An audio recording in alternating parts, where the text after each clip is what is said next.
So welcome back guys. তো আজকে আমাদের ভিডিওর থার্ড পার্ট। আর আমরা গত দুই পার্টে আমরা তোমাদের দেখিয়েছিলাম সম্মেলনী আর অগ্নিশিখা, যে দুটো সত্যিই ভালো ছিল। আর ওইগুলোর আমরা রিটেক প্লাস বোনাস তো বলেইছি আনবো নেক্সট পার্টে। তো আজকে আমাদের টার্গেট হচ্ছে বিদ্যুৎ বাণী ক্লাবের প্যান্ডেল আর ঠাকুর দেখার। তো বেশি দেরি করবো না, তো আজকে আমরা যাবো ঠিক বিদ্যুৎ বাণী ক্লাবের মণ্ডপ দেখতে। চলো। তো গাইস, আমরা এখন এসছি বিদ্যুৎ বাহিনী ক্লাবে। তো এদের থিম হচ্ছে চার ধাম। সো প্রথম কথা বলে দিই, চার ধাম মিনস নট চারটে জায়গা নিয়ে এরা করতে চেয়েছেন, চারটে প্যান্ডেলই না, চার ধাম চারটে জায়গা নিয়েও হয়। এখানে রয়েছে এক একটা মন্দিরের মতন, মানে এক একটা মন্দিরকে এখানে রিপ্রেজেন্ট করা হয়েছে। সত্যি ভালো লাগছে, কারণ একসাথে চারটে প্যান্ডেল আমার এক জায়গায়। তো তোমরা অবশ্যই এই জায়গাটা আসবে, তোমাদের খুবই ভালো লাগবে। তো আমরা এখন যাবো ভেতরের দিকে। এদের প্রত্যেকবারের থিম হচ্ছে খালি পাহাড়ের উপর দিয়ে ওঠা, মানুষদের কষ্টও দেয়, আবার কি জানি কি আনন্দ পায়। সো বেশি কথা বলবো না, এখন ফার্স্টে দেখবো এটা হচ্ছে বদ্রীনাথ। তো এখানে বদ্রীনাথ ঠাকুর বসে রয়েছে, আর এটা হচ্ছে মানে বদ্রীনাথ মন্দিরটাকে রিপ্রেজেন্ট করা হয়েছে। সত্যি ভালো লাগছে দেখতে।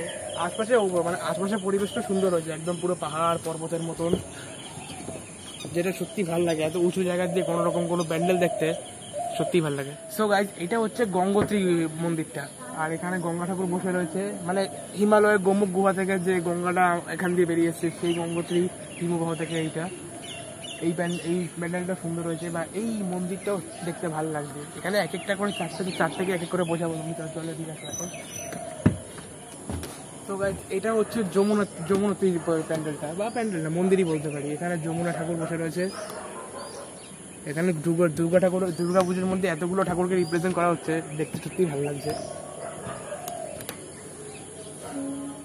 আমরা এসেছি কেদারনাথের এখানে। এটা হচ্ছে শিব ঠাকুর বা কেদারনাথ ঠাকুর বলে কিনা আমি জানি না। আর এখানে পুরো প্রপার একটা, দুটো, তিনটে, চারটে ঠাকুরের প্যান্ডেল দেখলাম, বা মন্দির এখানে রিপ্রেজেন্ট করা হয়েছে।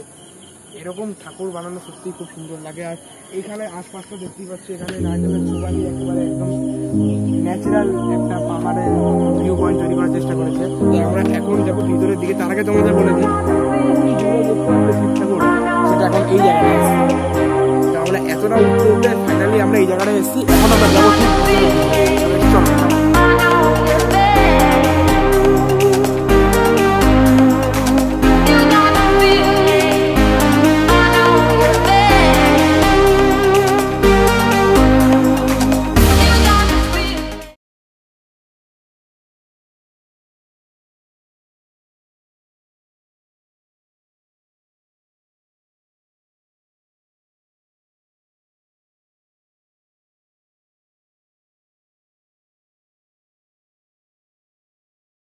তোমাদের কেমন লাগলো ভেতরের ঠাকুরটা? আমি তো দেখলাম খুবই সুন্দর লাগছে, একদম নিখুঁতভাবে তৈরি করা হয়েছে। এরকম ঠাকুর খুবই কম তৈরি করা হয়। তোমাদের কেমন লাগলো অবশ্যই কমেন্টে জানাবে।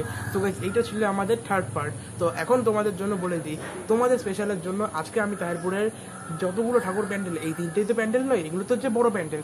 তোমার আরও কতগুলো সুন্দর সুন্দর প্যান্ডেল দেখাবো, যেগুলো হচ্ছে একদম দারুণ ঠাকুরও বানায় এবং প্যান্ডেলও খুব সুন্দর হয়। তো এর পার্ট হবে পরের part, bonus part.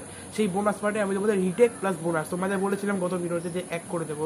It means that retake ভিডিওটা করতে পারছি না, কারণ সবই এখন রেডি হয়ে গেছে। আর বোনাস পার্টের সাথে তোমাদের এক করে দেবো, কারণ কোনো কিছুই আর দেরি করেনি আপনার, সব একই রকমভাবে হয়ে গেছে।